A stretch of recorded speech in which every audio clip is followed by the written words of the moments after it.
നിങ്ങൾ ഒരു സ്ഥാപനത്തിന്റെ മുതലാളിയാണ് എങ്കിൽ, നിങ്ങൾ ഒരു സ്ഥാപനം പണം ചിലവഴിച്ച അത് നടത്തുന്നവരാണ് എങ്കിൽ, നിങ്ങളുടെ കൂടെ നിൽക്കുന്നവരെ നിങ്ങൾ തിരിച്ചറിയുവാൻ ശ്രമിക്കണം.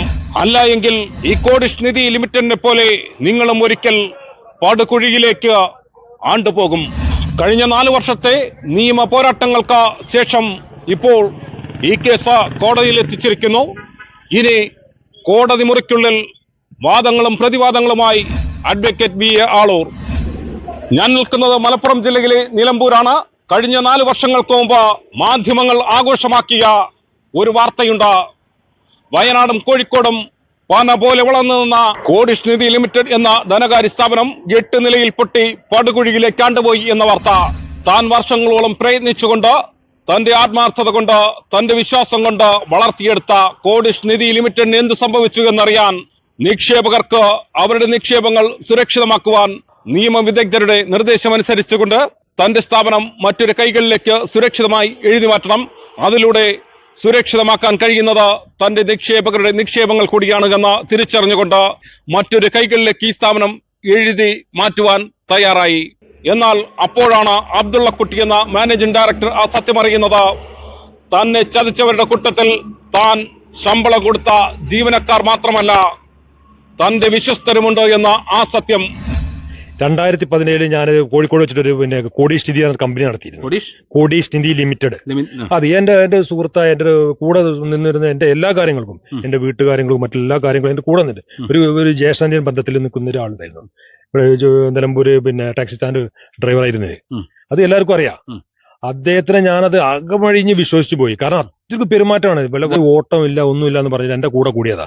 അങ്ങനെയാണ് ഇവിടെ ഈ കോഴിക്കോട് ചെറുവണ്ണൂർ വെച്ചിട്ട് ഈ ഒരു കമ്പനി തുടങ്ങാനുള്ള സംഭവം വന്നത്.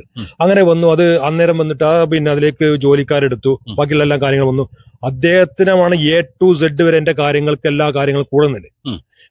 ഞാൻ ഡ്രൈവറായാലും അറിയാലോ, എന്റെ കൂടെ എങ്ങോട്ട് വരുന്നുണ്ട്, ഞാൻ എങ്ങോട്ട് പോകുന്നുണ്ട്, എന്താണ് ചെയ്യുന്നത്, എന്നെ കുറിച്ച് മനസ്സിലാക്കി പഠിച്ചു. പക്ഷെ ഞാൻ അദ്ദേഹത്തിനെ കുറിച്ച് കൂടുതലായിട്ട് അകമഴി വിശ്വസിച്ചു പോയി.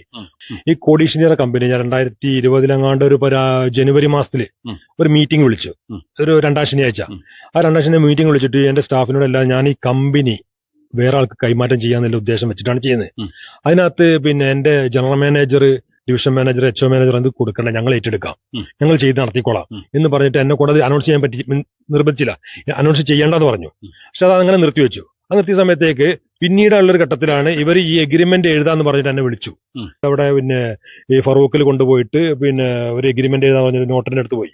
ആ അടുത്ത സമയത്ത് പോയ സമയത്തേക്ക് ഒരു ചെറിയൊരു വീതി കുറഞ്ഞൊരു സ്റ്റെയർ ആണ്. എന്നിട്ട് ഞാൻ കയറുന്ന സമയത്ത് പുറത്ത് വേക്കുന്ന ഒരാള് ഉരക്കെ എന്തൊരു സാധനം വെച്ചു. അത് ഒപ്പിടാൻ പറഞ്ഞു. അങ്ങനെ അപ്പൊ എനിക്ക് അങ്ങോട്ടും ഇങ്ങോട്ടും പോകാൻ പറ്റാത്തൊരവസ്ഥയായി. പക്ഷെ അത് വായിച്ചു നോക്കാൻ പറ്റുന്നില്ല. എനിക്കത് ഒപ്പിടാൻ നിവൃത്തിയുള്ളൂ. ഞാൻ താഴത്തേക്ക് നോക്കുന്ന സമയത്തേക്ക് എന്നെ കൂടെ വന്ന കാറും ഡ്രൈവറെല്ലാം വളഞ്ഞിട്ടുണ്ട്. അപ്പൊ ഞാനത് ഒപ്പിട്ട് പോകും. ഒപ്പിട്ടുകൊണ്ട് എന്റെ വണ്ടിയിൽ ഏകദേശം ഒരു 15-16 ലക്ഷം റുപ്യ കയ്യിലുണ്ട് ബാഗില്. അതും എല്ലാം എടുത്ത് എന്റെ വണ്ടി അവരെടുത്ത് എന്നെ കൊണ്ടുപോണത് രാമനാട്ടുകര ഒരു ഹോട്ടലുണ്ട്, ലൊമോഷൻ എന്ന് പറഞ്ഞൊരു ഹോട്ടല്.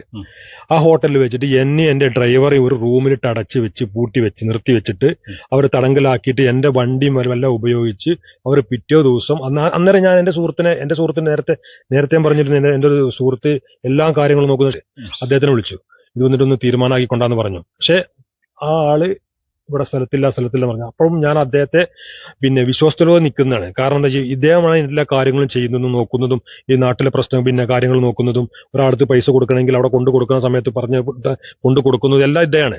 അപ്പൊ അദ്ദേഹത്തിന് വിളിക്കാൻ പറ്റുന്നത്. വിളിച്ച സമയത്ത് നേരത്തെ ഉണ്ടായിരുന്ന എന്റെ ഡയറക്ടർ ആയിരുന്നു വന്നിട്ട്, അതായത് പിറ്റേ ദിവസമാണ്. അതായത് നേരത്തെ റിസൈൻ ചെയ്ത് പോയ സ്റ്റാഫുകൾ വരെ ഇവിടെ വന്നു.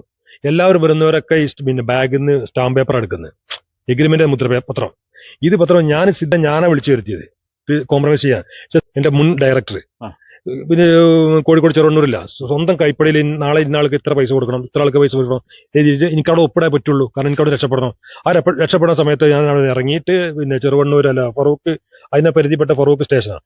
ആ സമയത്ത് എനിക്ക് അവിടെ നിന്ന് പോകുന്നത് നാട്ടിലെത്തിയ സമയത്ത് ഈ കമ്പനി കൊടുക്കണ്ട, അവര് മറ്റുള്ള ചെയ്യണമെന്ന് പറഞ്ഞിട്ട് ഞാൻ ഈ നിൽക്കുന്ന എന്റെ വീട് പണയപ്പെടുത്താൻ തീരുമാനം വന്നു. കാരണം അത് പണയപ്പെടുത്തി കഴിഞ്ഞാൽ അതെല്ലാം പ്രശ്നം തീർന്നു. കാരണം നേരത്തെ ഇതെല്ലാം കൊടുത്തു തീർത്തിട്ടുണ്ട്, ബാക്കി ഇതേ ബാലൻസ് ഉള്ളൂ. അപ്പൊ അത് വീട് പണയപ്പെടുത്തി കഴിഞ്ഞാൽ അത് അർബൻ ബാങ്കിൽ പണയപ്പെടുത്താൻ കൊടുത്തു, 30 ലക്ഷത്തിന് കൊടുത്തു. പക്ഷെ അവിടെ നിന്ന് ലോൺ കിട്ടില്ല എന്ന് പറഞ്ഞിട്ട് റിജക്ട് ആയി തന്നു. എന്തുകൊണ്ട്? ആള് ഫോൺ ചെയ്ത് സംസാരിച്ച സ്പീക്കർ ഇട്ട് എനിക്കറിയില്ലായിരുന്നു. എനിക്ക് പിന്നെ ഈ ഒരു ഫിനാൻസ് കമ്പനി ആയതുകൊണ്ട് ലോൺ തരാൻ പറ്റത്തില്ല എന്ന് പറഞ്ഞിട്ടാണ് എന്റെ അഡ്വക്കേറ്റിൽ ഒരു ലെറ്റർ തന്നത്.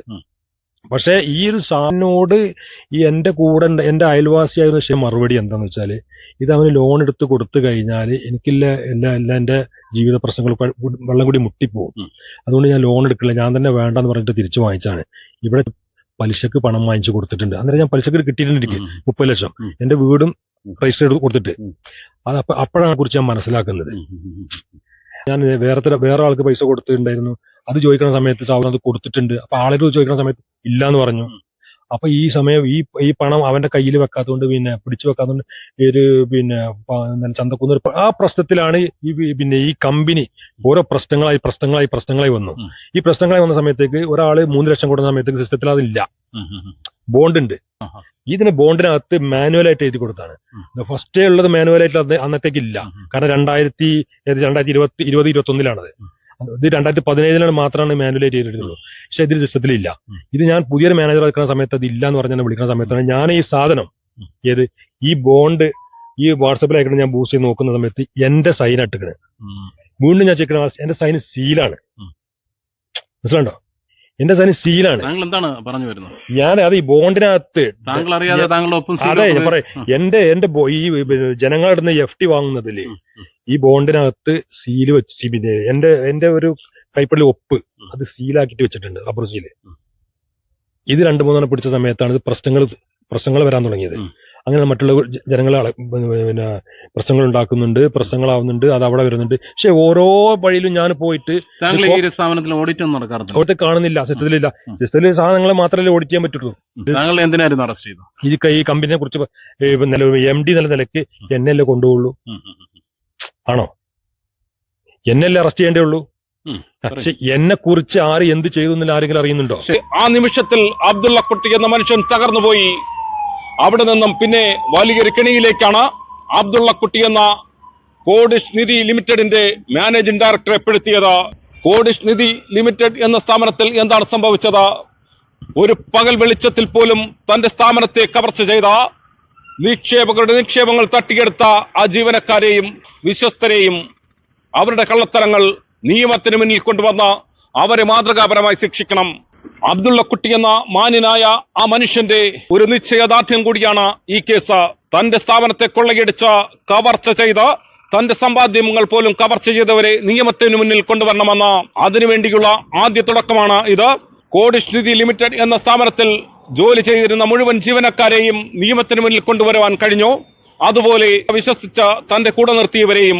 അബ്ദുള്ള കുട്ടി എന്ന മാന്യനായ മനുഷ്യന് വേണ്ടി കോടതിയിൽ ഹാജരായത് അഡ്വക്കേറ്റ് BA ആളൂരാണ്. നമുക്ക് മനസ്സിലാക്കാൻ സാധിക്കുന്നത് 9 പ്രതികളാണ് മെയിൻ ആയിട്ടുള്ളത്.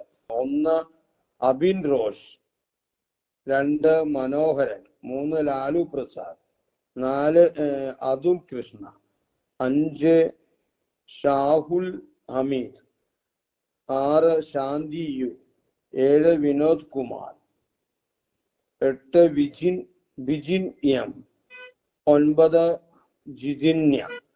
ഇതില് പ്രധാനപ്പെട്ടത് 5ാം പ്രതിയാണെന്ന് ഞാൻ പറയുന്നത് ഷാഹുൽ ഹമീദ് പറയുന്ന വ്യക്തിയാണ്. ആ വ്യക്തിയുടെ നിരന്തരമായ പ്രവർത്തനങ്ങളിലൂടെയും അവർ പുതിയ ഒരു ലിമിറ്റഡ് കമ്പനി ഉണ്ടാക്കി. ആ ലിമിറ്റഡ് കമ്പനിയിലൂടെ ഒരുപാട് നമ്മുടെ കക്ഷിയെ പ്രഷറൈസ് ചെയ്യുകയും അവരുടെ ആളുകളെയും പ്രഷറൈസ് ചെയ്യുകയും ചെയ്യുന്നു. അത്തരത്തിലുള്ള ഒരു അന്വേഷണം ഈ ബഹുമാനപ്പെട്ട പോലീസ് നടത്തണം എന്നാണ് ഒരു അഭിഭാഷകൻ എന്ന നിലയിൽ എനിക്ക് പറയാനുള്ളത്. ഇടപാടുകാർക്ക് പണം നൽകാനായിട്ടാണ് ഈ പറയുന്ന 9 പേരെയും ഷാഹുൽ ഹമീദ് എല്ലാവരും ചുമതലപ്പെടുത്തിയിരുന്നത്. അവര് ആ പണം ദുരുപയോഗം ചെയ്തുകൊണ്ട് ഇടപാടുകാർക്ക് പണം കൊടുക്കാതെ അത് ഇവര് തന്നെ ദുർവിനിയോഗം ചെയ്തു എന്നാണ് നമ്മുടെ കേസ്. അത് കണ്ടുപിടിച്ചതാണോ അത് കണ്ടുപിടിച്ചതിന് ശേഷമാണ് നമ്മൾ പരാതി കൊടുത്തതും ഈ കാര്യങ്ങൾ ചെയ്യുന്നത്. അപ്പോൾ ഈ ഇടപാടുകാരുടെ പൈസ കൊടുക്കേണ്ടത് ഷാഹുൽ ഹമീദ് അടക്കമുള്ള ഈ നേരത്തെ പറഞ്ഞ 9 പേരാണ്. അവര് പൈസ കമ്പനിയിൽ നിന്നും തട്ടിയെടുത്ത് അവരുടെ ആവശ്യങ്ങൾക്ക് വേണ്ടി ഉപയോഗിച്ചു. അപ്പോൾ അവർക്കെതിരെയാണ് ഇടപാടുകാർ തിരിയേണ്ടതെന്നുള്ള കാര്യം കൂടി ഒരു അഭിഭാഷകൻ നിലയിൽ ഞാൻ ഇടപാടുകാരെ ഓർമ്മിപ്പിക്കുക. അവരൊരു പുതിയ സ്ഥാപനം ഇപ്പോൾ തുടങ്ങിയിട്ടുണ്ട് എന്നാണ് ഞാൻ മനസ്സിലാക്കുന്നത്. ആ സ്ഥാപനം ഉപയോഗിച്ചുകൊണ്ട് വിവിധ രീതിയിൽ ആളുകളെ ഭീഷണിപ്പെടുത്തുകയും മറ്റും ചെയ്യുന്നു. വയനാട് ജില്ലയിലാണ് ഇവർ ചെയ്തിരിക്കുന്നത്.